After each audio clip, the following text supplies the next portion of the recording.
Assalamualaikum warahmatullahi wabarakatuh. Alhamdulillah. Wassalatu wassalamu ala Rasulillah Muhammad ibn Abdillah wa ala alihi wa sahbihi wa man walah. Subhanaka la ilma lana illa ma 'allamtana innaka antal alimul hakim. Rabbi shrah li sadri wa yassir li amri wahlul 'uqdatan min lisani yafqahu qawli. Amma ba'du. Alhamdulillah, ibu-ibu sekalian saya muliakan, hadiah indah di mana Allah mengizinkan kepada kita untuk menghadapnya. Bukan main. Siapa kita ini sampai diizinkan Allah untuk bolak-balik menghadap kepada Allah Subhanahu wa taala dalam salat-salat kita? Saya pernah dengar dari para guru-guru kami, guru-guru saya. Mereka mengatakan di saat orang salat, di saat kamu salat, di saat saya salat, bukan hanya karena saya mau sholat, kamu mau sholat, akan tetapi karena kamu dianggap mulia di mata Allah, sehingga Allah izinkan dirimu untuk menghadap padanya. Ketika saya sholat, bukan hanya karena saya mau sholat, akan tetapi karena saya punya nilai di mata Allah, sehingga Allah izinkan kepada saya untuk menghadap padanya. Sebaliknya, ketika kamu tidak mau sholat, bukan hanya karena kamu tidak mau sholat, akan tetapi karena kamu sudah jatuh dalam pandangan Allah, terhina dalam pandangan Allah, sehingga Allah tidak lagi mengizinkan kepadamu untuk menghadap kepadanya. Ketika seseorang tidak sholat, bukan hanya karena dia tidak mau sholat, akan tetapi karena ia sudah tidak lagi bernilai di mata Allah, sehingga Allah tidak izinkan dia untuk menghadap padanya. Teman-teman, saudariku sekalian yang saya muliakan, kalau bicara tentang sholat nih teman-teman, ada 4 tingkatan, ada 4 kelas. Untuk kamu melihat sholatmu sudah ada di kelas yang mana? Kalau saya boleh bilang kelas teratasnya nih kelas bisnis, oke lah ya. Kelas bawahnya lagi kelas atasnya kelas eksklusif ya, kelas eksekutif. Terus bawahnya lagi kelas bisnis, bawahnya lagi kelas. Tapi ada 4 kelas, bawahnya lagi kelas gerbong. Nggak naik dalam kereta nih ya.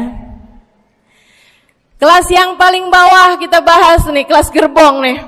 Kayaknya naik di atasnya nih ya, gerbongnya. Teman-teman sekalian, orang yang di saat mengerjakan sholat, dia kerjakan juga, tapi merasanya sebagai beban. Ya ampun, udah maghrib aja, baru juga asar. Ya ampun, males banget dah.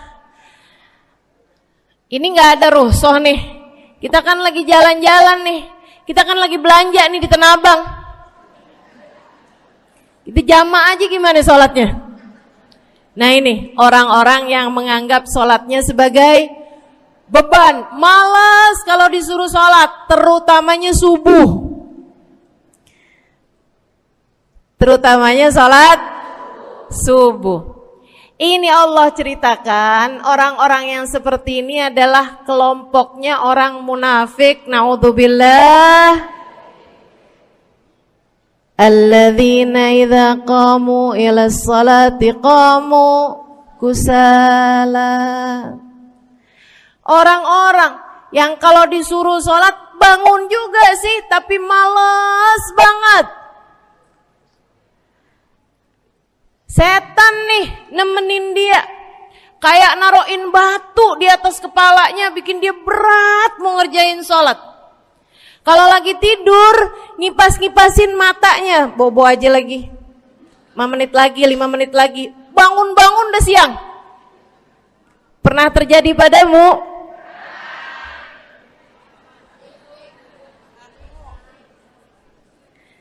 Jemur kunut. Bu, yang dijemur tuh jemuran aja, cucian aja. Jangan sampai jemur kunut. Kunutnya dijemur ya.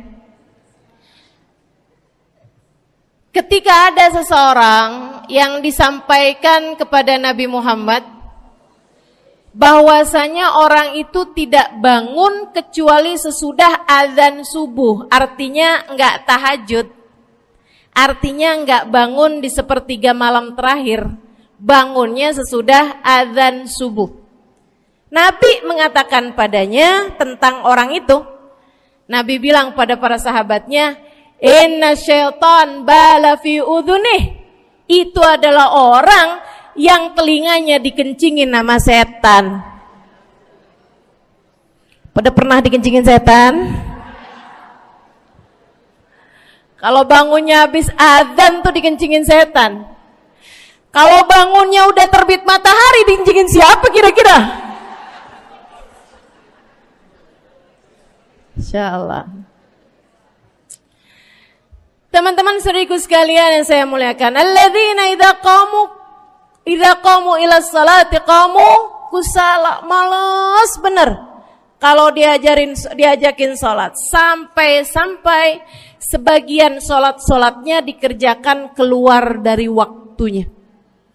Yang seperti ini masuk dalam firman Allah Subhanahu wa taala, a'udzubillahi minasyaitonir rajim, fawailul lil musallin alladzina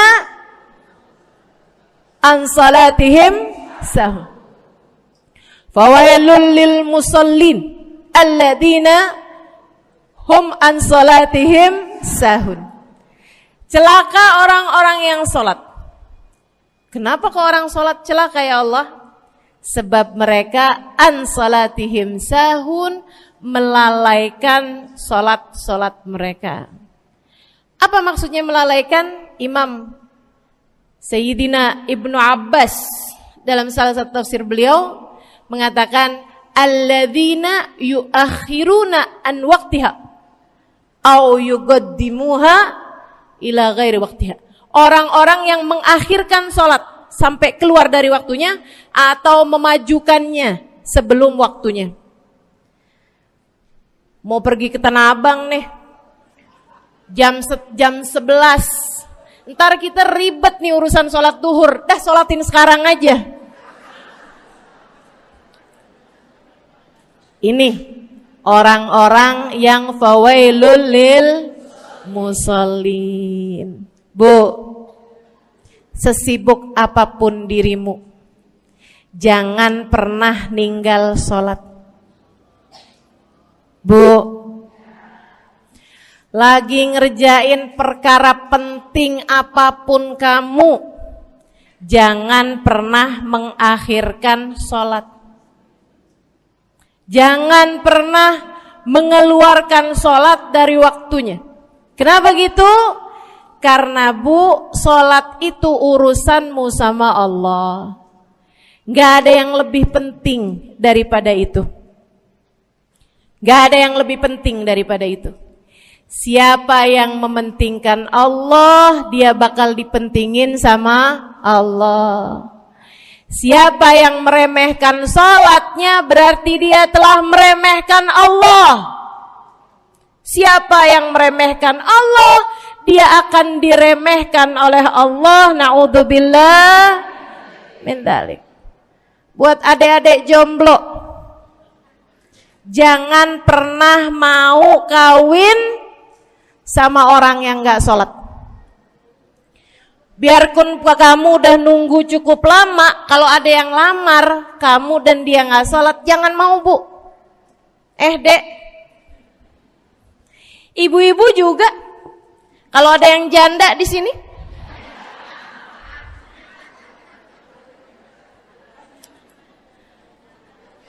terus ada yang lamar kamu, Walaupun di garasinya ada kijang,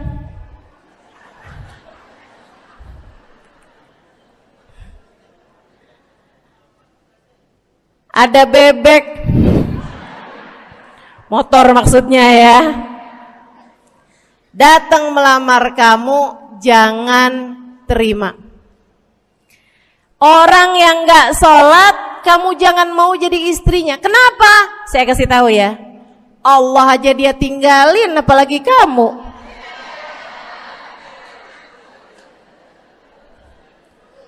Allah aja dia tinggalin. Siapa yang tidak berguna baginya peringatan Allah, maka tidak akan berguna baginya peringatan dari siapapun. Tapi dia mencintai saya, Ustazah. Dia mencintai saya cinta mati katanya. Sekarang tungguin setahun 2 tahun, cintanya hilang, tinggal matinya.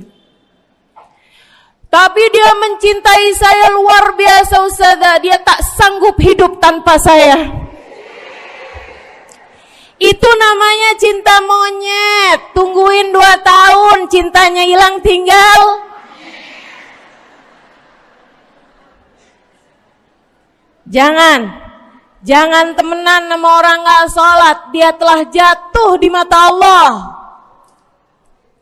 Maka kita pun belajar buat jadi orang-orang yang terus mendaki, terus meraih rahmatnya Allah, terus belajar buat jadi salah satu orang yang dipandang dengan rahmat oleh Allah Subhanahu wa taala.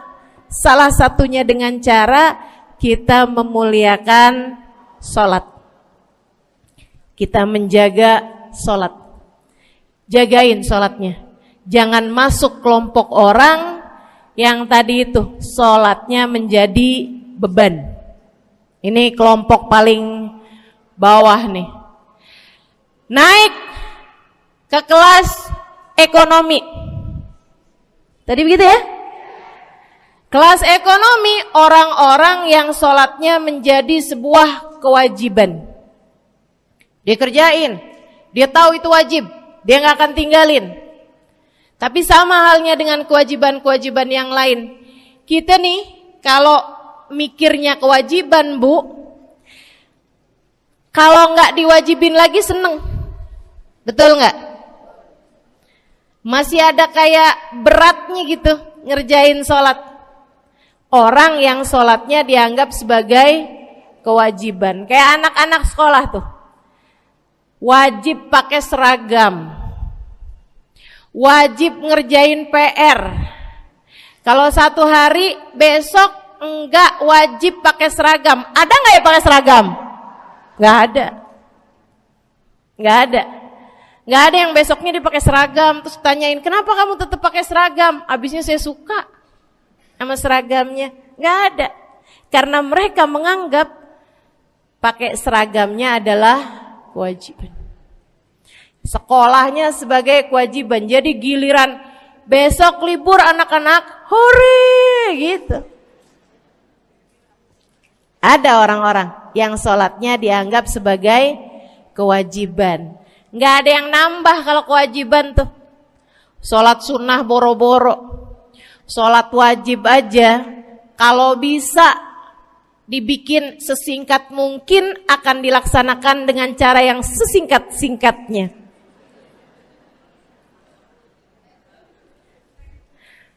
Habis ruku i'tidal sujud cepet bener ya. Malaikat raqib sama malaikat atid nih udah tahu aja kalau dia sholat. Habis ghairil maghdubi alaihim waladdallin. Malaikat atid bilang sama malaikat raqib, kulhu, catat kulhu udah pasti.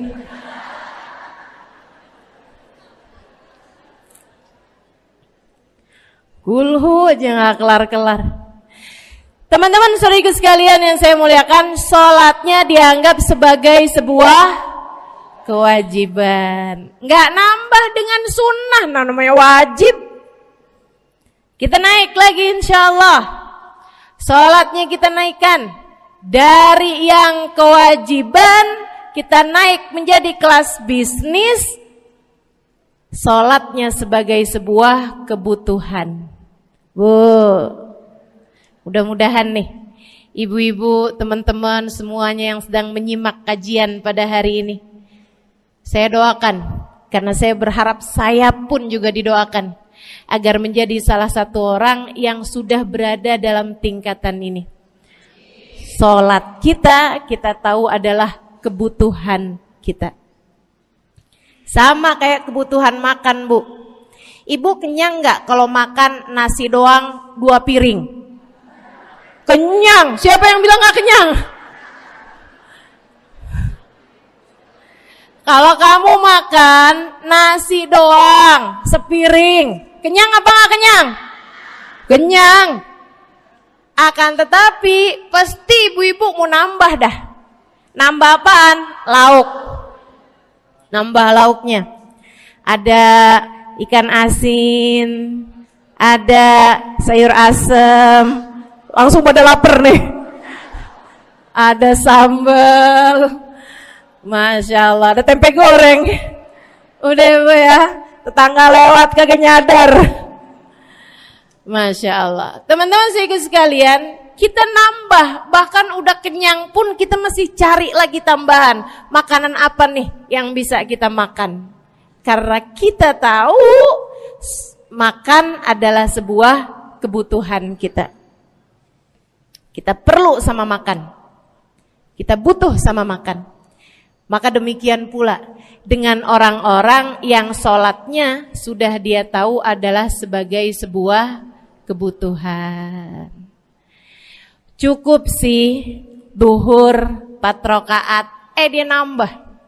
Ada qobliyahnya, ada ba'diyahnya. Jam-jam 9 pagi nggak ada sholat wajib sih, tapi pengen ngemil, ya Bu ya, dengan cara kerjain sholat duha. Malam-malam abisnya isya, ampun mau tidur, ingat katanya Nabi, pesannya kepada Sayyidina Abu Hurairah, wasani habibi, kata Abu Hurairah, an utir qabla an anam. Kekasih saya Nabi besar Muhammad, kata Abu Hurairah, kasih pesan pada saya untuk jangan tidur sebelum sholat witir. Jadi habis kelar sholat isya langsung sambung sama witirnya. Dia tahu sholatnya adalah sebagai sebuah kebutuhan. Kebutuhan. Saya butuh untuk sholat karena saya butuh kepada Allah. Saya perlu sholat karena saya perlu kepada Allah. Saya perlu sholat karena saya tahu urusan saya sebesar apapun saya rasakan adalah kecil dalam pandangan Allah. Saya perlu sholat karena permasalahan dalam hidup saya yang saya rasakan sebesar gunung di atas pundak saya, di atas punggung saya, di hadapan Allah tak sampai seperti setitik debu yang mudah saja untuk dia angkatkan dari kehidupan saya. Maka kita pun menjadikan sholat sebagai sebuah kebutuhan. Lagi sakit, jangan ninggal sholat. Kenapa? Kamu menghadap kepada yang punya kesehatan. Lagi banyak utang, jangan ninggal sholat. Sama, jangan utang lagi. Karena kamu menghadap kepada pemilik segala kekuasaan, pemilik dunia dan akhirat, pemilik semua uang di atas muka bumi ini adalah Allah. Makanya Habib Ali Habsyi, penulis kitab Maulid Simtud Durar, yang tadi ibu-ibu baca maulidnya, beliau pernah bilang, Ada dalam salah satu diwan beliau. Diwan tuh syair-syair beliau itu ya. Ali idza qad marid syafahu fi'lus shalah la'alla syirrus sifa fi wad'i tilkal jibah. Kata beliau, Ali nih kalau lagi sakit, nih Habib Ali ya, beliau tuh padahal punya amal ibadah sangat banyak. Tapi Habib Ali bilang, Ali idza qad marid syafahu fi'lus shalah. Ali nih kalau lagi sakit, sembuhnya sama sholat. Sembuhnya sama sholat. La'alla sirrus sifa. Rasa-rasanya memang Allah letakkan rahasia kesembuhan ada pada fi wad'i tilkal jibah, terletakkannya jabhah kita, dahi kita di tempat sujud. Di sana semua permasalahan-permasalahan dalam hidupmu menjadi ringan. Saat kamu meletakkan dahimu di tempat sujud, kamu berbisik lirih kepada Allah, akan tetapi suaramu didengar sama yang punya arsy. Akan tetapi suara bisikanmu didengar segenap malaikat-malaikat yang ada di atas langit. Kemudian mereka mendoakanmu sehingga Allah mengatakan wasjud waqtarib, sujudlah kamu. Posisi sujudmu itu waqtarib akan membuatmu menjadi dekat dengan Allah Subhanahu wa taala. Sujudlah dan mendekatlah kepadaku, kata Allah. Agrab ma yakunul 'abd min rabbih fa huwa sajid, kata Nabi Muhammad. Fa aktsiru fihi du'a faqamin an yustajabulah. Tempat terdekat seorang hamba dengan Tuhannya adalah saat dia sedang sujud. Maka perbanyaklah doa dalam sujudmu, kata Nabi Muhammad. Doamu sangat mungkin diijabah oleh Allah. Apalagi kalau doanya kamu haturkan di sepertiga malam yang terakhir. Saat-saat di mana kebanyakan manusia di sekelilingmu yang lalai berada dalam tidurnya, berada dalam alam mimpinya. Para ulama tuh sampai bilang, Bu, dari kehususannya sepertiga malam yang terakhir, orang yang ngerjain maksiat aja sepertiga malam yang terakhir tuh tidur. Ibu gak pernah tahu orang-orang pulang diskotik jam berapa? Gak tahu ya, sama. Tapi Bu, yang pasti mereka tuh sepertiga malam yang terakhir malah pada pulang, malah pada tidur gitu. Orang maksiat aja itu sama Allah dibuat tidur tuh di jam-jam yang biasanya turun rahmatnya Allah. Allah mau milih nih mana nih hamba-hambaku, pilihan-pilihanku akan aku bangunkan untuk menghadapku. Kemudian Allah Subhanahu wa taala bertanya, hal min mustaghfirin, hal min taib, hal min talibi hajatin faunilahul matalib. Siapa nih di antara kalian yang lagi mohon doa, minta pertolongan, mohon ampunan, akan aku beri, kata Allah Subhanahu wa taala, sebab kalian meminta pada waktu yang paling aku suka. Kalau punya hajat minta. Kapan mintanya? Dalam sujud. Kapan sujudnya? Dalam sholatmu di sepertiga malam yang terakhir. Bu, ngelihat muka-mukanya pada punya hajat banyak-banyak nih. Gimana tahajudnya? Mudah-mudahan Allah jadikan kita salah satu di antara mereka yang menyibukkan diri di sepertiga malam yang terakhir, insyaallah. Sampai-sampai Bu ya, saya tinggal lama di kota Hadramut dulu. Orang-orang di Hadramut, orang awamnya, itu kalau mereka punya anak kecil umur 1 tahun, 2 tahun, 3 tahun tuh, punya anak bayi, balita gitu. Kalau mereka bangun di sepertiga malam yang terakhir, mereka akan membangunkan anak-anaknya walaupun buat main. Alasannya 2. Yang pertama, agar mereka terbiasa bangun di jam-jam segitu. Nantinya kalau besarnya mereka jadi udah kebiasaan bangun di jam segitu, gampang ngerjain tahajud. Alasan yang kedua, ibu-ibu sekalian, agar anugerah, karunia, rahmat, pemberian Allah yang Allah turunkan di sepertiga malam yang terakhir, anak-anak mereka pun berhak untuk mendapatkannya karena mereka tidak sedang dalam keadaan tidur dan dalam keadaan berjaga. Kan kebalik sama orang kita. Anak-anak kita, cucu-cucu kita kalau bangun jam segitu kita tidurin lagi. Masih malam nak, masih malam. Mama masih ngantuk nak. Masya Allah. Ibu, saya punya ibunya guru saya.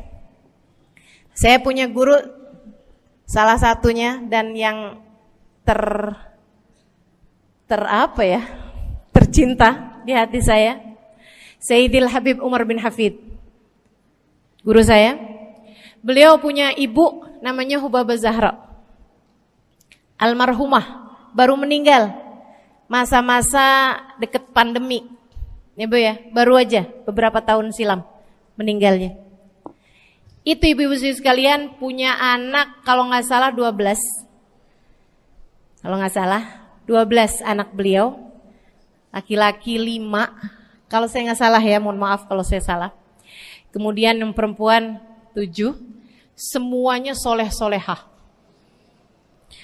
Semuanya Bu, jadi orang-orang yang luar biasa, yang terutamanya anak yang pertama yaitu Habib Ali Masyhur. Jadi mufti pada zamannya di kota Tarim. Sampai wafatnya beliau masih sebagai mufti. Mufti itu Bu, permasalahannya umat semuanya ada di meja beliau untuk beliau selesaikan.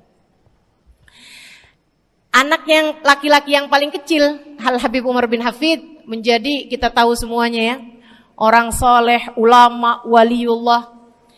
Ibu-ibu sekalian, kita mau tahu nih, anak-anak soleh-solehah semacam itu ibunya kayak gimana gitu. Karena Bu, mohon maaf. Walaupun memang Nabi Nuh, nabinya udah soleh, anaknya gak soleh. Kan begitu ya? Ada juga sih, tapi secara mayoritasnya Bu, buah jatuhnya tak jauh dari emaknya begitu, anaknya kurang lebih begitu. Anaknya begitu, emaknya biar kita nggak lihat kita udah bisa ngebayangin kayak apa orangnya. Ibu-ibu sekalian, nih anak-anaknya Hubabah Zahra, Masya Allah semuanya. Kita mau tahu ibunya kayak gimana. Satu cerita aja tentang Hubabah Zahra. Ibu-ibu sekalian, anaknya cerita, Hubabah Zahra, Umi, anak perempuannya, dia bilang seumur hidupnya nggak pernah ninggal tahajud. Bu, dari awal balik sampai meninggal tidak pernah meninggalkan tahajud. Jauh banget ya? Sama siapa? Tahajud semalam, seminggu libur. Kelakuan siapa tuh? Hubabah Zahra gak pernah ninggal tahajud kecuali satu malam.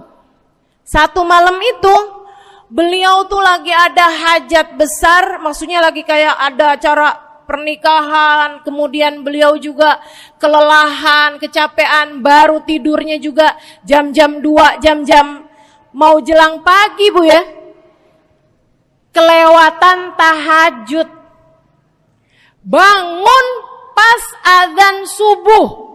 Ibu, beliau bangun dengan gemeteran. Beliau bangun dengan menggigil padahal enggak musim dingin. Beliau bangun, azan, innalillahi wa inna ilaihi rajiun. Azan, astagfirullah, ya Allah, astagfirullah, azan, ya Allah, ampuni Zahra ya Allah, ampuni Zahra ya Allah. Anaknya cerita, hari itu aku tidak pernah melihat ibuku berlelehan air mata sepanjang hari lebih daripada hari tersebut. Hari itu kami melihat ada seorang perempuan berlelehan air mata beristighfar memohon ampun kepada Allah karena satu malam dalam hidupnya beliau meninggalkan tahajudnya, teman-teman. Masya Allah, Masya Allah. Tiap kali makan ingat gitu, ya ampun tadi malam gak tahajud, samihni ya Rab, samihni ya Rab, sampai gak enak makan. Insya Allah, insya Allah. Mudah-mudahan Allah jadikan keagungan sholat ada dalam hati kita. Sholat kita jadi kebutuhan. Insya naik tingkat eksekutif, teman-teman. Tadi saya ulangin lagi dah, karena ibu-ibu kan suka rada lupaan. Kelas yang paling bawah, kelas apa tadi? Gerbong. Menjadikan sholatnya sebagai beban. Kelas berikutnya menjadikan sholat sebagai kewajiban. Naik lagi menjadikan sholat sebagai kebutuhan. Tingkat terakhirnya ada hamba-hamba tercinta di sisi Allah yang menjadikan sholat mereka sebagai sebuah hiburan dalam hidupnya, hobi dalam hidupnya. Diawali, dicontohkan oleh baginda kita Nabi besar Muhammad yang mengatakan dalam hadis sahihnya, wa ju'ilat qurratu aini fis shalah, wa ju'ilat qurratu aini fis shalah. Dijadikan, kata Nabi Muhammad, Allah telah menjadikan, dijadikan li untukku qurrat aini, kesenanganku dalam kehidupan, kebahagiaanku ada pada, hobiku ada pada as-shalah, salat. Nabi itu orang yang kesenangan beliau, hobi beliau adalah salat.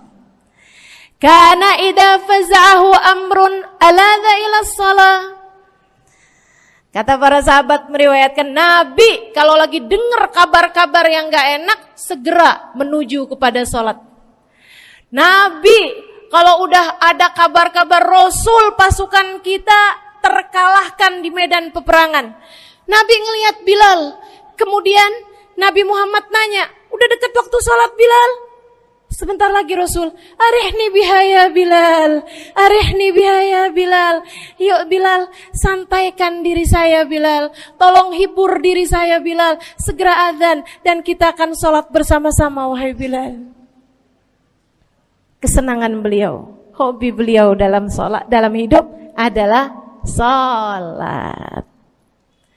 Teman-teman saya sekalian, bukan hanya Nabi Muhammad, tapi para sahabat-sahabat Nabi Muhammad, tapi para tabi'in, para tabi'it tabi'in. Saudaraku sekalian saya muliakan, Sayyidina Umar bin Khattab alaihi ridwanullah, kana idza ja'ahu hal, apabila beliau dalam keadaan hatinya lagi khusyuk, hatinya lagi nyambung banget sama Allah Subhanahu wa taala, kalau mau salat sunnah manggil orang.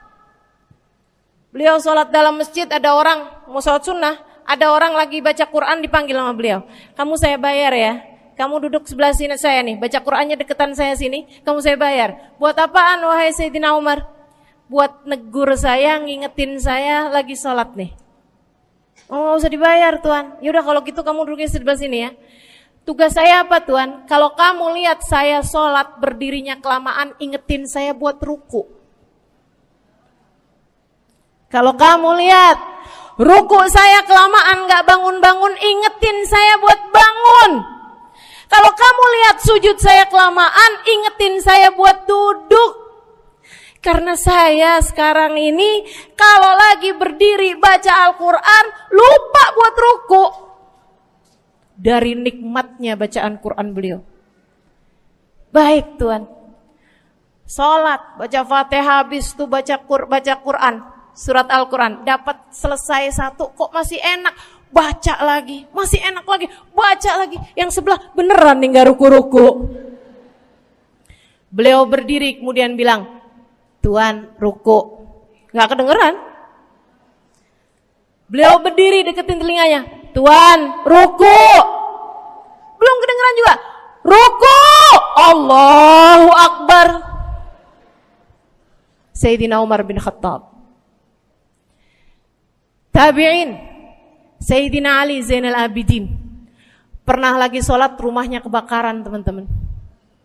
Sholat sunnah di waktu malam, rumahnya kebakaran. Orang-orang pada teriak-teriak, Tuan Harik, nar, ya ibn binti Rasulillah, wahai anak dari cucunya Nabi Muhammad, Tuan, ada api di sekitarmu, Tuan, kebakaran, Tuan, kebakaran. Allahu Akbar. Sami Allahu liman hamidah, enggak lihat apa-apa. Habis selesai sholat baru lihat, kebakaran nih rupanya. Orang-orang pada bilang, kami sudah mengingatkanmu Tuan. Apa jawab beliau? Al-hadni an-narul kubro. Di depan saya ada api yang jauh lebih besar, api neraka. Saya enggak lihat api sekecil ini. Masya Allah. Saudaraku sekalian yang saya muliakan, para ulama Allah Subhanahu wa taala. Terakhir saya mau ceritakan Sayyidil Habib Abu Bakar As-Sakran, penulis Wirid Sakran. Kalau teman-teman pernah tahu, beliau saudaraku sekalian saya muliakan dapat julukan As-Sakran, orang yang mabuk. Karena mabuk kepada Allah Subhanahu wa taala. Beliau pernah satu waktu kena penyakit di punggungnya. Beliau kemudian tanya sama dokter, kata dokter, wah ini nih penyakit mesti diangkat, mesti dioperasi. Ya udahlah, operasiin saya. Disuguhin 1 gelas khamr di waktu yang telah ditetapkan untuk jadi waktu operasi. Apa ini? Khamr, minuman keras. Zaman itu belum ada obat bius. Dia bilang, ini buat apa? Khamr ini Tuan, minuman keras, ya, agar engkau nggak sadar. Jadi enak gitu kita ngoperasinya. Dia bilang, saya mau dengan kesehatan saya kepengen ngerjain taat kepada Allah, saya nggak mau. Saya dapetin kesehatan saya dengan cara mengerjakan yang diharamkan Allah, yaitu minuman keras. Saya nggak perlu ini. Waduh, kalau gitu nggak bisa dioperasi Tuan. Kenapa soalnya? Ya nanti kan kesakitan, nanti susah operasinya gitu. Oh gampang. Kalau kalian pengen bikin saya nggak sadar, nggak perlu minuman keras. Terus gimana? Operasikan kalau saya sedang sholat. Maka mulailah, dokter-dokter udah pada siap. Beliau lagi sholat sunnah ya Bu ya, Allahu Akbar gitu. Mulai dokter buka baju belakangnya, mulai Bu digunting kulitnya, digergaji tulangnya. Beliau Bu mukanya meringis saja enggak. Beliau ruku, dokternya ikutan nungging. Beliau sujud, dokternya ikutan menunduk juga.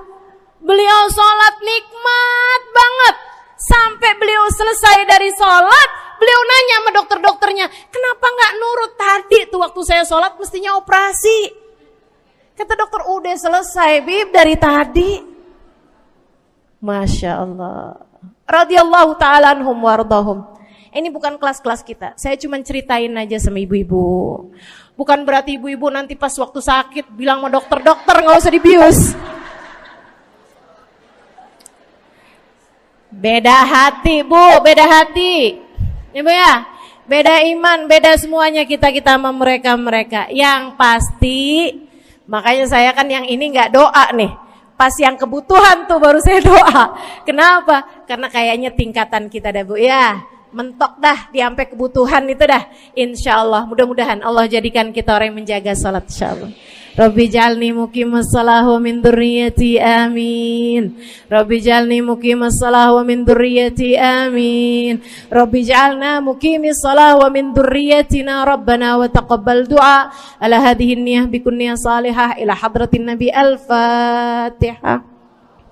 Syaitanir rajim. Bismillahirrahmanirrahim. Alhamdulillahirabbil alamin. Ar-Rahmanir-Rahim, Maliki Yaumiddin, Iyyaka na'budu wa iyyaka nasta'in. Ihdinas siratal mustaqim, siratal ladzina an'amta 'alaihim, ghairil maghdubi 'alaihim waladdallin. Amin. Taqabbalallahu minna wa minkum, taqabbal ya karim. Sama-sama kita hormati, kita sayangi segenap keluarga besar dari Majelis Ta'lim Raudhatul Aliyah di bawah pimpinan Ibu Ayu Komaladewi Kita doakan semoga beliau beserta segenap keluarganya senantiasa dalam limpahan rahmat ridha Allah Subhanahu wa taala. Juga kita doakan Ustazah Nabilah Al-Haddad sebagai pengasuh di majelis ta'lim ini, sebagai pimpinan di majelis ta'lim ini, Bu Ayu dan Ustazah Nabilah sekeluarga semuanya insyaallah senantiasa dalam pandangan kasih sayang Allah SWT.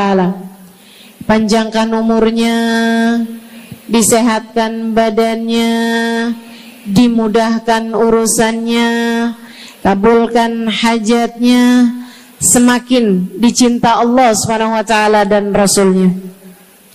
Para ustadzah, para hubabah, para syarifah, para pimpinan pondok pesantren, para pimpinan majelis ta'lim, yang mudah-mudahan semuanya dalam limpahan rahmat ridha Allah SWT, serta tentu saja semua yang hadir di majelis ini, baik ibu-ibu, kakak-kakak, adik-adik, anak-anak, yang mudah-mudahan semuanya dirahmati Allah, disayang Allah, dibahagiakan Allah, diistiqomahkan jalannya menuju ridha Allah Subhanahu wa taala, insyaallah diistiqomahkan jalannya menuju surga Allah Subhanahu wa taala. Amin ya rabbal alamin.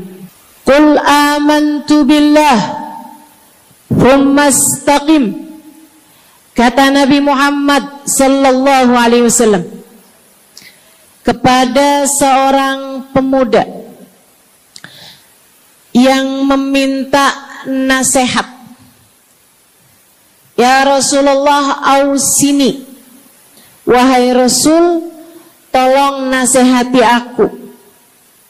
Kita kalau ketemu orang mulia jangan minta duit, Bu.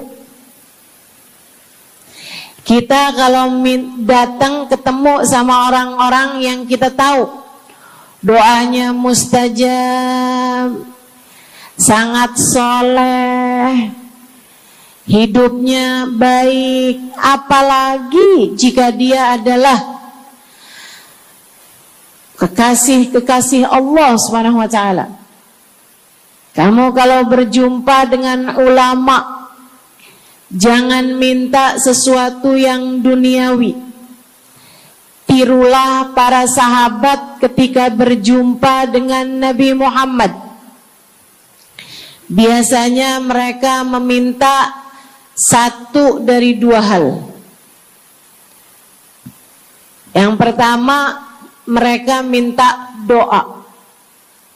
Ida'ili ya Rasulullah, doakan aku wahai Rasul. Ibu juga gitu.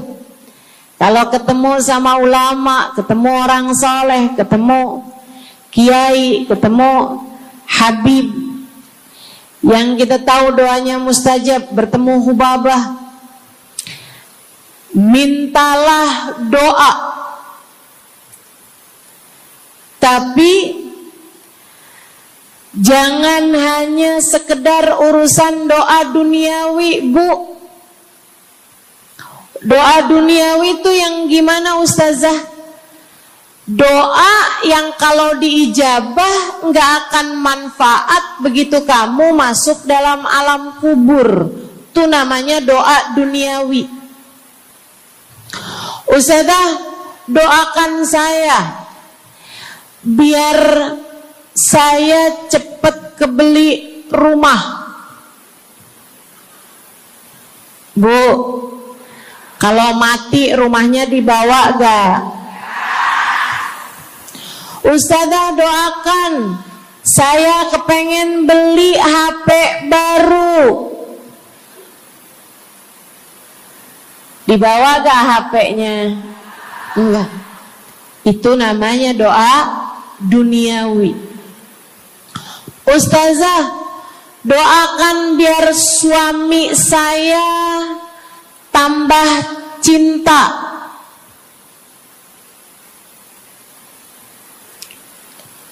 Kalau mati suaminya dibawa gak, Bu? Walaupun kamu mau, dia gak bakalan mau, Bu. Sesuatu yang sifatnya duniawi. Ustazah, doakan biar anak saya soleh. Duniawi apa bukan? Bukan. Sebab kesolehan anak akan jadi tambahan bekal bagimu ketika kamu masuk dalam alam kubur.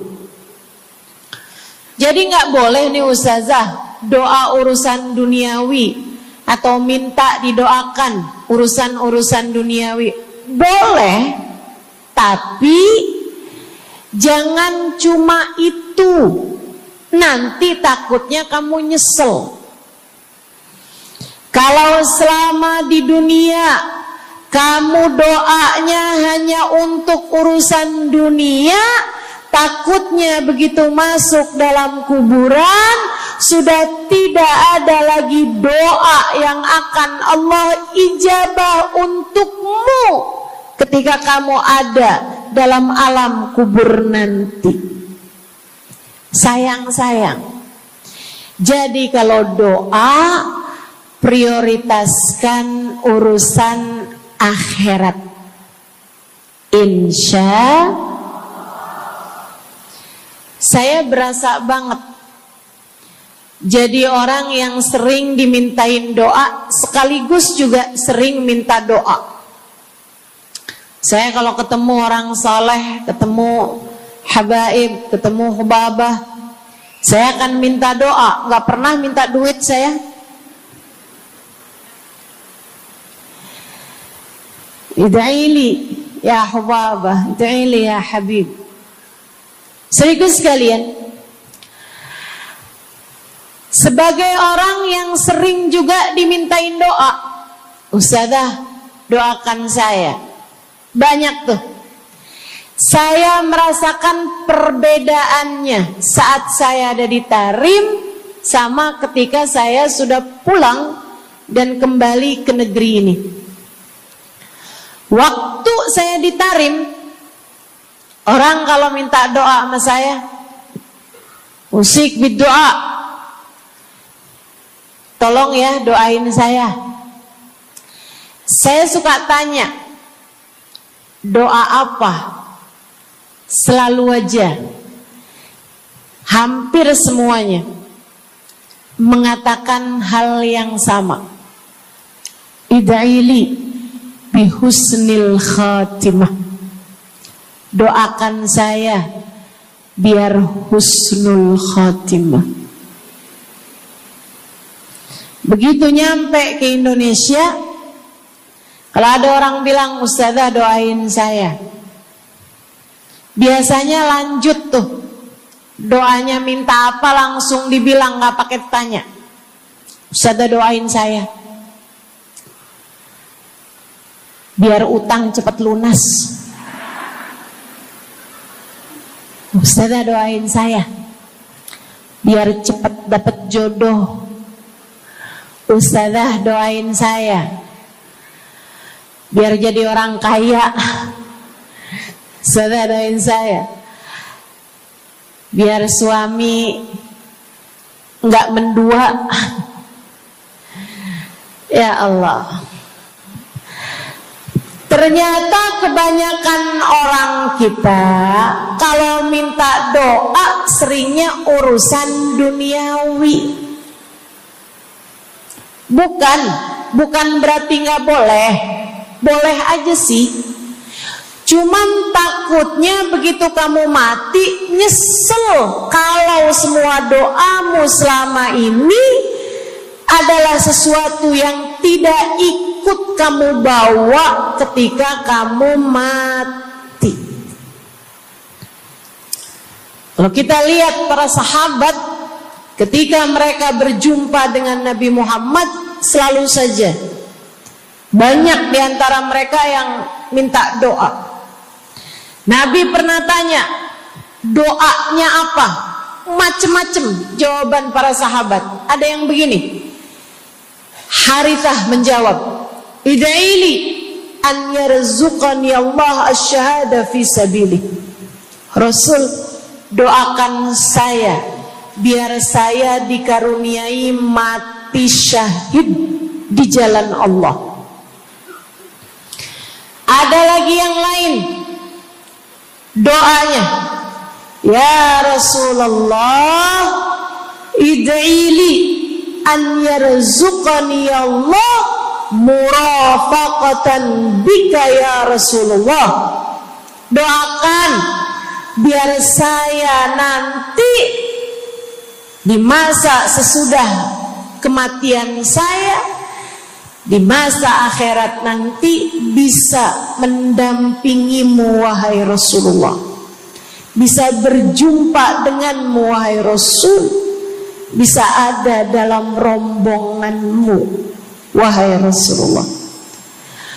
Doa-doa yang sangat ukhrawi, doa-doa yang sangat akhirat, karena mereka sudah faham tujuan hidup sesungguhnya adalah mencari ridha Allah Subhanahu wa ta'ala. Tujuan hidup sesungguhnya adalah bergerak menuju surga Allah Subhanahu wa ta'ala. Tujuan hidup sesungguhnya adalah berpulang kepada Allah dalam keadaan Allah ridha kepada kita. Sahabat tuh minta didoakan, sama yang kedua minta nasihat. Kita juga nyontoh, kalau ketemu orang soleh, kalau ketemu ulama, kalau ketemu habaib, ketemu kiai, ketemu bunyai, ketemu khubabah, ketemu ustadzah, ketemu ustadz, minta nasihat. Selain daripada minta doa, mintalah nasihat. Hal ini dicontohkan oleh para sahabat kepada Nabi Muhammad. Datang seorang pemuda berjumpa Nabi Muhammad sallallahu alaihi wasallam. Kemudian bertanya, ya Rasulullah, ausini, wahai Rasulullah, berikanlah nasihat kepadaku ini. Nabi Muhammad tersenyum, senang, bangga, karena mengerti bahwa umatnya faham apa yang harus diminta dari nabinya.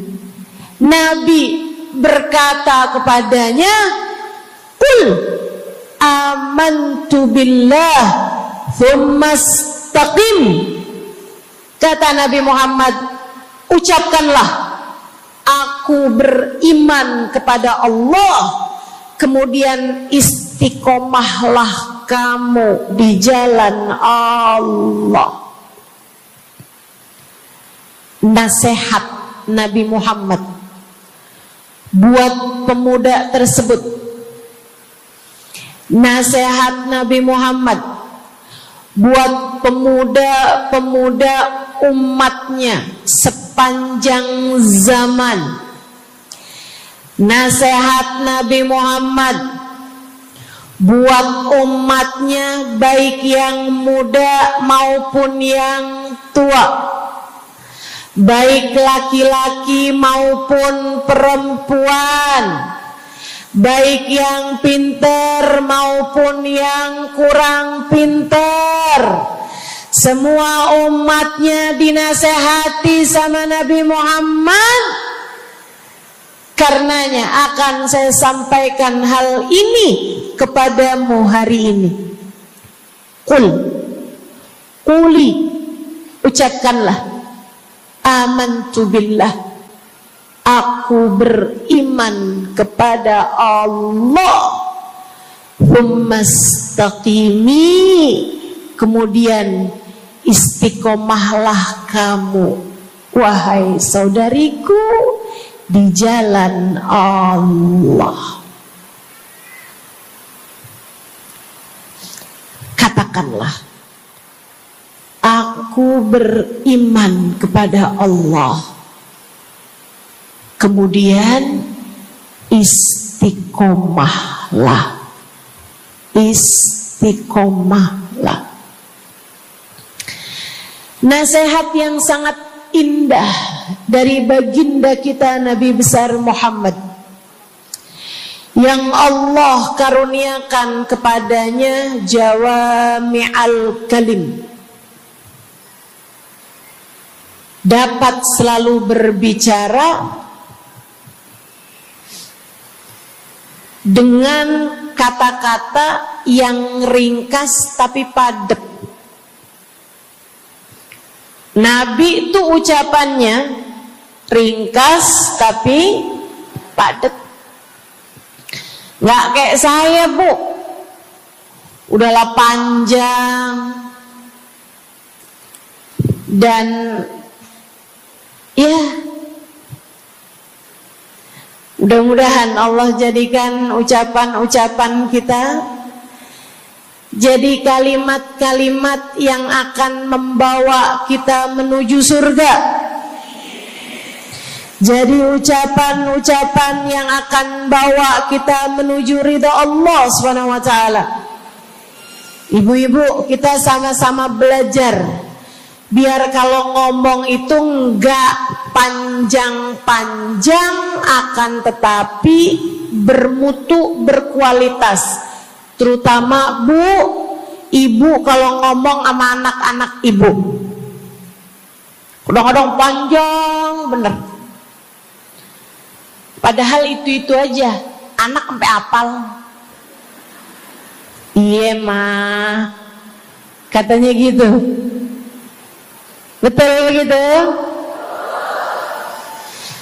Nabi kalau ngomong pendek aja tapi penuh makna. Nabi kalau bicara seringkali nggak panjang-panjang tapi sangat berarti. Satu hadis beliau saja bisa disyarahkan, diberi keterangan, hingga bahkan berkitab-kitab banyaknya. Ibu-ibu sekalian, salah satu dari ucapan ringkasnya Nabi Muhammad, amantu billah, kata Nabi, qul amantu billah, tsumastaqim, ucapkanlah, aku beriman kepada Allah, kemudian istiqomahlah di jalan Allah. Apa itu istiqomah? Lurus, jangan belok-belok. Lurus, jalan terus. Jalannya adalah jalan yang lurus. Itu yang selalu kita minta dalam tiap rakaat sholat kita. Kita berdoa kepada Allah, ihdinas siratal, ya Allah, tempuhkanlah untuk hidup kami ini jalan-Mu yang lurus. Sama kayak kamu lagi bilang, ya Allah, karuniakanlah dalam kehidupan kami keistiqomahan di jalan-Mu ya Allah. Kamu selalu minta istiqomah 17 kali sekurangnya tiap hari. Betapa sangat pentingnya istiqomah ini, saudaraku sekalian. berada dalam jalan yang lurus.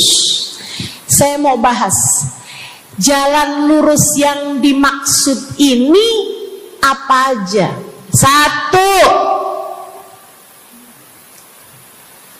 kamu harus lurus imannya. Amantu billah, aku beriman kepada Allah. Kata Nabi Muhammad sallallahu alaihi wasallam, "Qul amantu billah," ucapkanlah, aku beriman kepada Allah. Maka istiqomah tersebut yang nomor satu adalah dalam urusan keimanan. Bu, Kak, Dek, Nak, yang lurus imanmu. Iman yang lurus tuh yang gimana, Ustazah?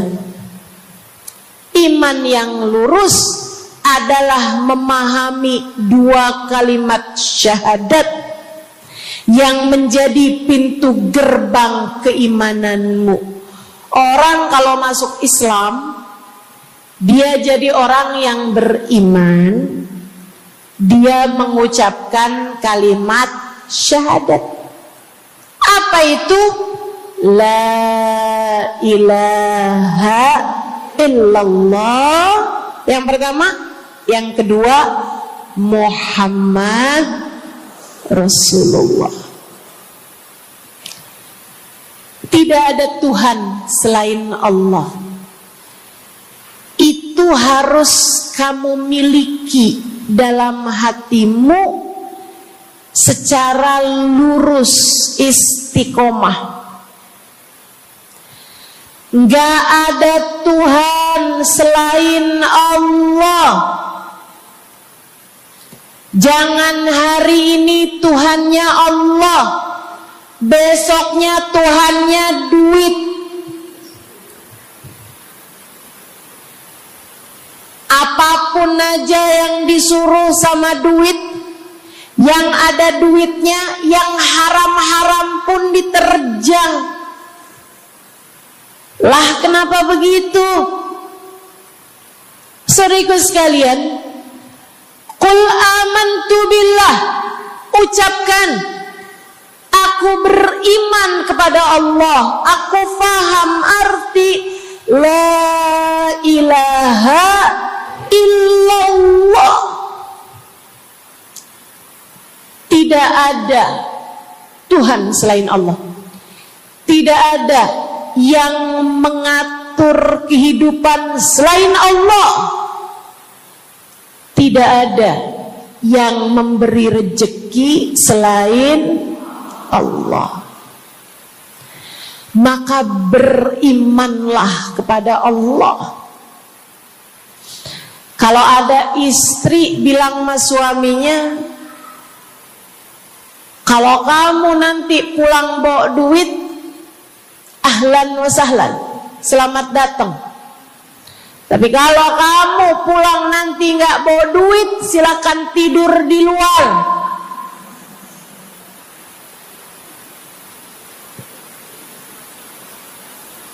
Kamu sepertinya kurang beriman. Kamu lupa bahwa pemberi rezeki bukan suamimu, melainkan yang ngasih rezeki itu cuma satu, Bu. Namanya bukan pekerjaan, bukan atasan, bukan pemerintah. Yang ngasih rezeki cuma Allah Subhanahu wa ta'ala. Maka berimanlah atas hal itu. Jangan nyalahin si ini, nyalahin si itu. Imanmu benerin. Imanmu benerin. Banyak orang saya liatin itu suka pada repot urusan rezeki. Banyak banget. Di dunia ini nih banyak yang suka repot urusan rezeki. ngejar dunia abis-abisan, ngejar duit segala macam cara, sampai omongannya nggak jadi omongan orang beriman. Waktu dibilangin jangan nyari rejeki yang haram, cari rejeki yang halal. Jangan berani ngambil yang bukan hakmu. Dia bilang begini nih, ya ustazah nggak tahu zaman sekarang, jangankan nyari yang halal, nyari yang haram juga susah saja.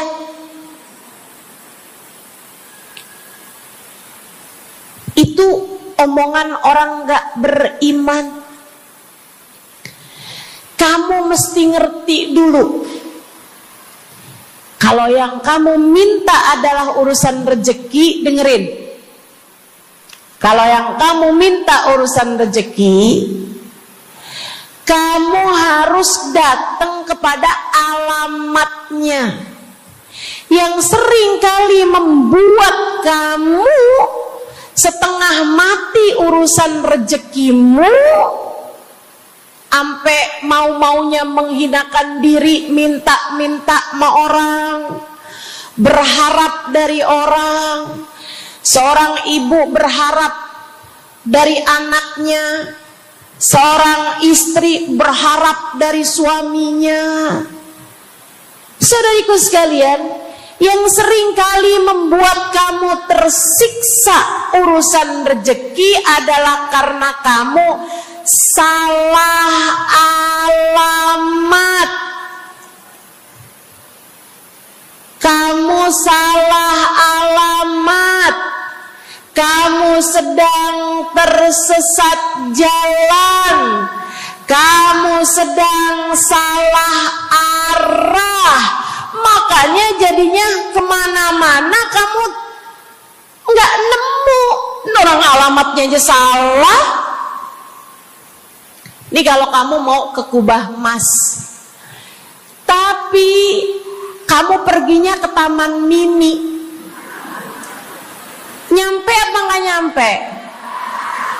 Dapat apa enggak majelisnya? Nggak dapat. Kenapa? Salah alamat. Yang dicari Kubah Mas, kamu perginya ke Keong Mas.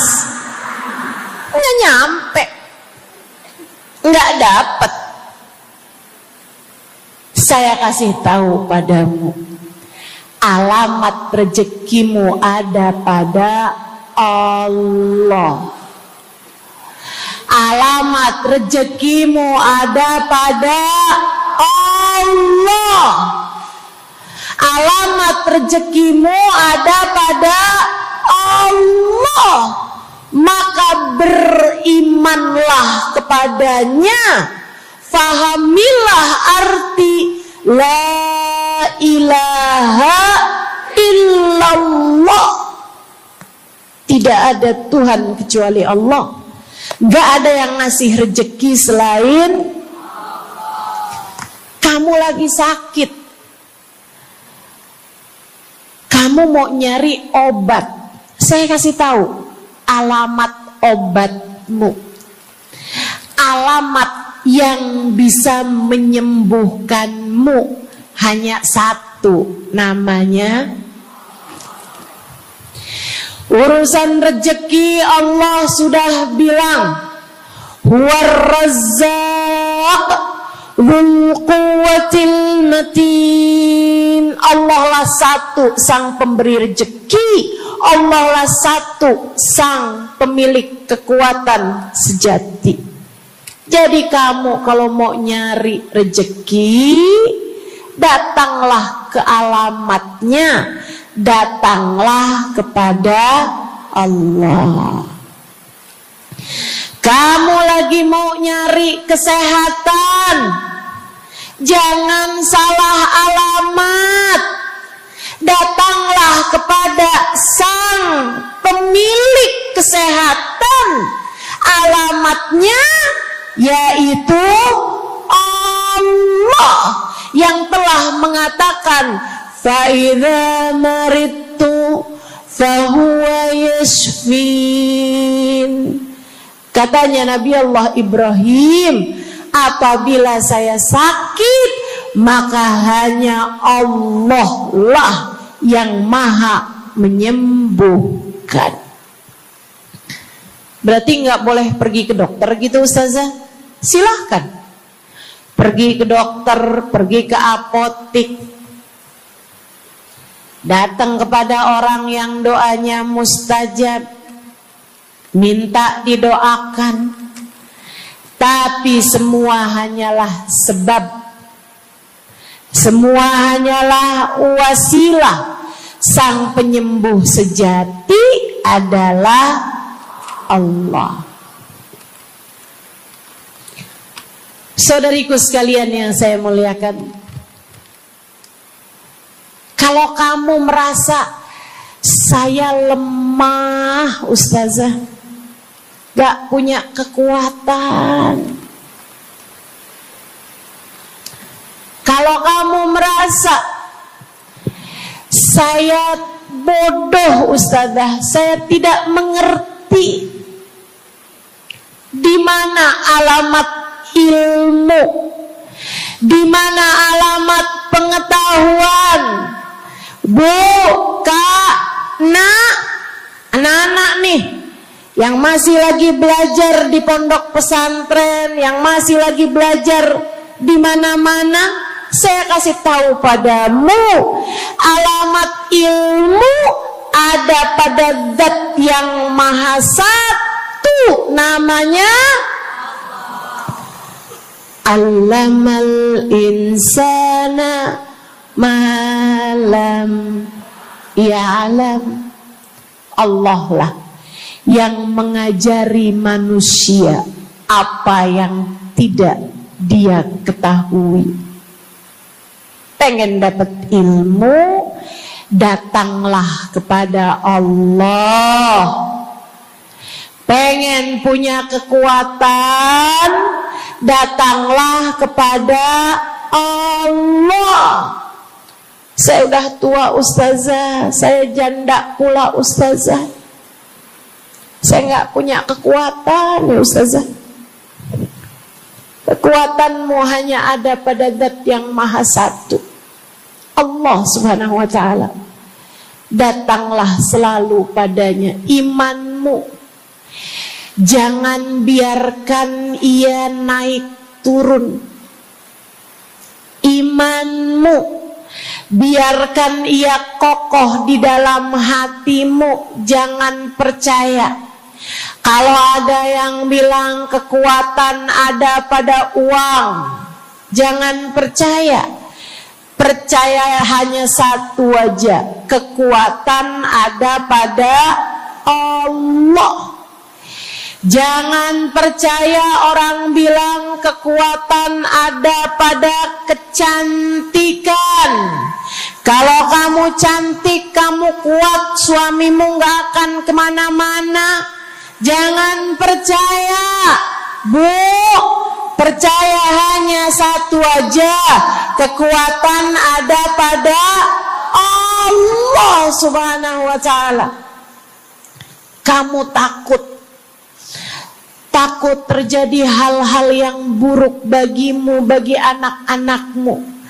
Kamu kepengen ada yang jaga. Ibu nggak usah pusing-pusing mau nyari bodyguard, nggak usah pusing-pusing mau sewa security, pengamanan, sebab sang pemberi keamanan hanya satu, namanya Wallahu ya'simuka minan nas. Hanya Allah satu yang dapat menjagamu dari kejahatan manusia. Qul a'udzu birabbin nas. Katakanlah, aku berlindung kepada sang penjaga manusia, sang pemelihara manusia, sang pengasuh manusia, Allah Subhanahu wa ta'ala. Berimanlah padanya, istiqomahlah. Bu, gak ada yang bisa bikin orang meninggal selain Allah. Gak ada. Tapi dia ditabrak orang, Ustazah. Kalau gak ditabrak dia gak bakalan mati. Kamu kebalik. Justru karena dia harus mati, Allah jadikan dia ditabrak. Jelas? Ini imannya mesti yang benar nih. Jangan kamu kira ini ada dokter malpraktek sehingga dia kemudian meninggal dunia. Jangan kamu kira karena salah minum obat dia mati. Bukan, ibu-ibu sekalian, justru karena dia harus mati, karenanya kemudian ketemu sama dokter yang malpraktek lah, ketemu sama obat yang salah lah. Itu hanya sebab kematiannya itu sendiri. Allah udah bilang, idza jaa ajaluhum la yastakhiruna sa'atan wa la yastaqdimun. Apabila datang ajal seseorang, gak ada siapapun yang bisa memajukan barang semenit pun, gak ada yang bisa memundurkan meski sesaat sekalipun. Gak ada. Emang udah kepastiannya. Waktunya mati, ya mati, Bu. Gak ada yang bisa menghidupkan, sekaligus tidak ada yang bisa mematikan selain Allah. Itu artinya istiqomah dalam iman. Tapi tunggu dulu, sebelum saya lanjutkan istiqomah yang lain. Selain beriman kepada Allah, kamu juga harus beriman kepada Nabi Muhammad. Kamu harus beriman kepada Nabi Muhammad. Beriman bahwa beliau adalah, a'udzubillahi minasyaitonirrajim, qul innama ana basyarum mithlukum yuha ilayya. Dua-duanya harus seimbang. Innama ana basyarum mithlukum, tapi juga yuha ilayya. Katakanlah wahai Nabi Muhammad, aku adalah seorang manusia seperti kalian. Saya punya badan, saya punya perasaan. Kalau nggak makan-makan saya lapar. Kalau habis makan nggak minum saya haus. Kalau beberapa hari saya nggak tidur, saya ngantuk.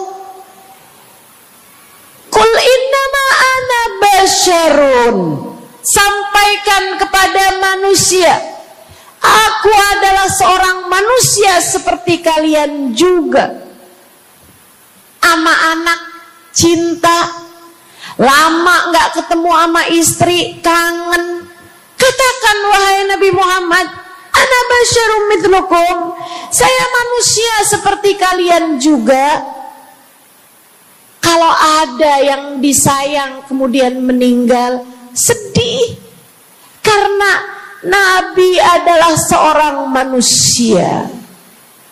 Tapi tunggu dulu, beliau tidak hanya sekedar manusia, Itu adalah satu sisi kehidupan Nabi Muhammad. Jangan lupa, innama ana basyarum mithlukum, tapi yuha ilayya, aku diberi wahyu, aku hamba wahyu, aku berbincang-bincang dengan Allah, kalian tidak. Aku berbicara langsung dengan Allah, kata Nabi Muhammad, kalian tidak. Aku dituruni malaikat Jibril, kalian tidak. Aku diberi wahyu Al-Quran 30 juz, kalian tidak barang seayat pun.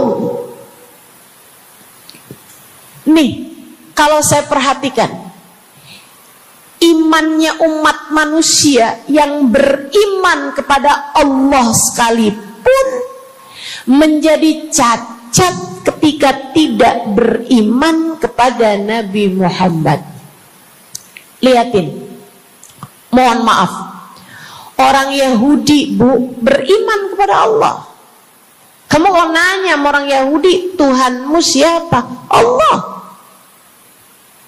Tapi mereka nggak beriman kepada Nabi Muhammad. Apakah mereka disebut orang yang beriman? Tidak. Orang Nasrani, apakah mereka beriman kepada Allah? Iya. Tapi apakah mereka beriman kepada Nabi Muhammad? Tidak. Apakah mereka beriman? Tidak. Bahkan umat Islam ada yang mempercayai sesudah Nabi Muhammad ada nabi yang lain, namanya Mirza Ghulam Ahmad, sehingga mereka menyebut agama mereka Islam, tapi agama Islamnya pakai ada kelanjutannya, Islam Ahmadiyah. Apakah mereka beriman? Tidak. Sebab syarat iman selain la ilaha illallah juga ada Muhammad Rasulullah.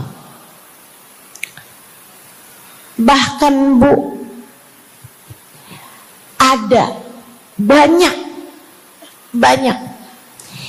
di antara kita orang-orang yang iman kepada Allah luar biasa, tapi kalau urusan kepada Nabi Muhammad, kalau lagi diceritain Isra Mi'raj, dia bilang Nabi Muhammad tuh nggak usahlah segitu amat diperayakan Isra Mi'rajnya.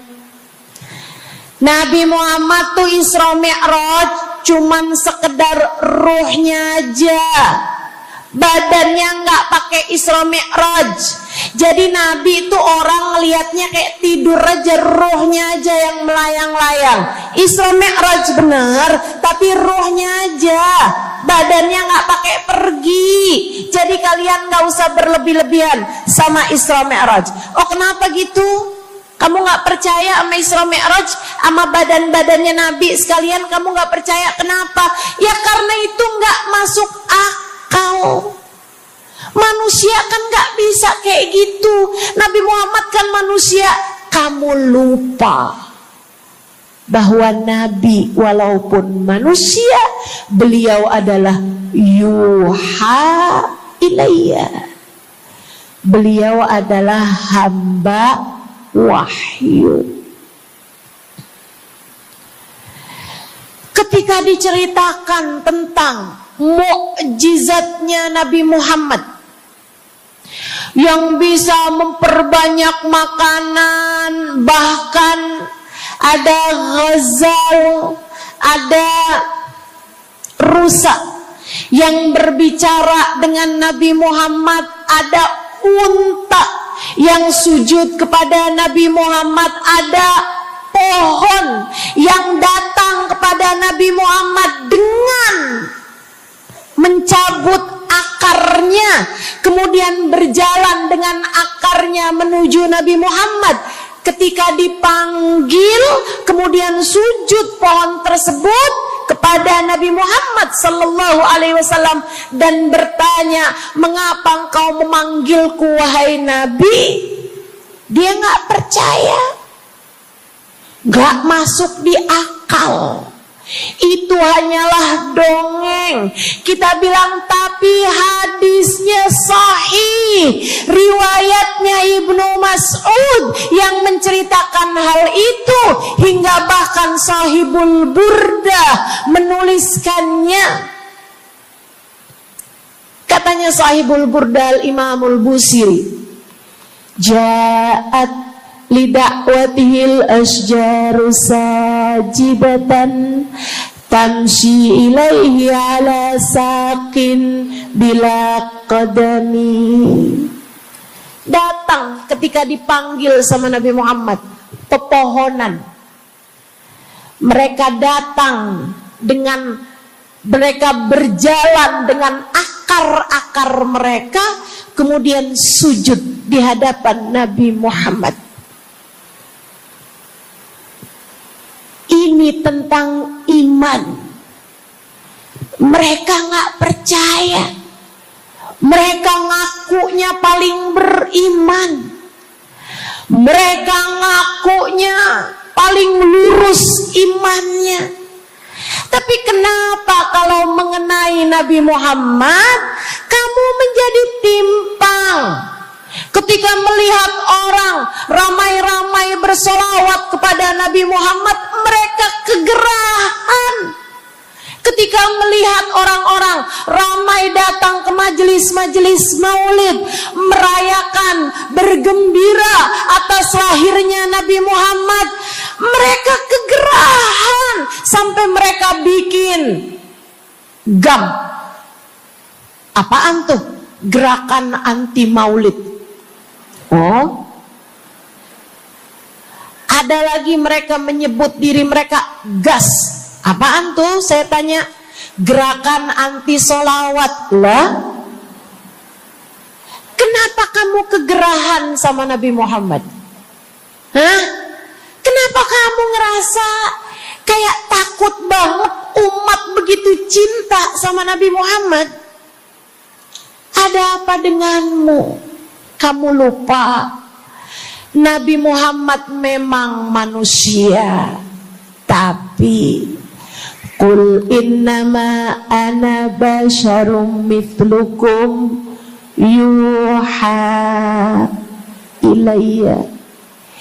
Jangan pernah pisahkan Nabi. Meskipun beliau seorang manusia seperti kita, tapi beliau adalah hamba wahyu. Beliau adalah hamba wahyu. Kamu gerah banget orang bersolawat sama Nabi Muhammad. Ada masalah apa sama kamu? Kamu gerah banget orang baca maulid Nabi Muhammad. Bahkan ada orang-orang yang ngaku paling Islam, tapi gerah banget ngelihat orang berziarah ke makam Nabi Muhammad. Ada masalah apa sama kamu? Yang bermasalah bukan kami umat Nabi Muhammad. Yang bermasalah adalah imanmu. Sebab ketika kita diminta beriman kepada Nabi Muhammad, jangan hanya fokus kepada kemanusiaan Nabi Muhammad, fokuslah pula kepada beliau sebagai hamba wahyu.